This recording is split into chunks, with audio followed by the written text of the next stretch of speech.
dekat set penggambaran yang macam tu artis perempuan lah selalunya kan, yang macam pakai susuk dan sebagainya. Adalah saya ada kawan seorang, dia script writer. Memang scene tu watak dia memang sukakan sate. Okey. Watak dia.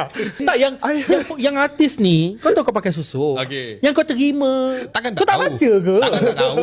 Okay, apa yang berlaku adalah Tukar makan pau. dengan dia punya susuk yang dia ada tu, berjayalah mengubah pendapat director pada waktu itu. Oh, dia tak pakai lah. Tak makan lah sate. Padahal, dia ada padahal tu. Padahal? Babe, buruk. Oh. Orangnya macam, kau pakai susuk apa? Oh, tak function. Tak function pada saya lah. Oh, dia, maksudnya dia aim dekat orang-orang yang dia nak je lah. Betul.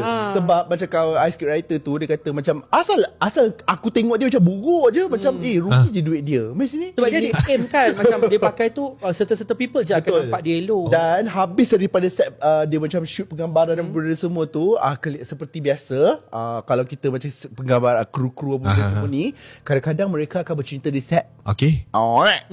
Pecah lubang. Alah, boleh je sebut siapa? sini sejantan Boleh. Teruskan. Boleh je sebut siapa? So sudahnya memakai susuk tadi tu, pergilah habis tu berdua-duaan nak keluar bersama dengan director. Nah. So masalahnya tak tua, artis tu pun muda. Maksudnya nama dia lah. Contoh. Maknanya artis tu tak tua. Bayangkan Gen Z pakai susuk. Tak, sebab yang I tahu lah, biasanya dia orang ni macam terikut. Maksudnya macam Influence. ikut-ikutan.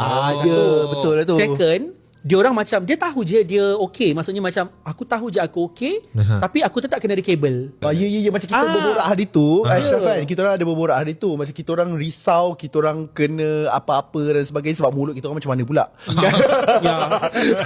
So ada borak dengan dia, papayin kita kena pasang pendinding tau, mulut kita macam mana pula.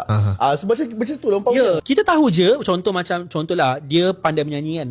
Kita tahu je, dia sendiri pun tahu aku dah sedap dah suara. Tapi di antara 12 orang ni, mungkin aku nak outshine lebih. So aku kena pasang something. So macam orang pakai kabel nak kerja government lah.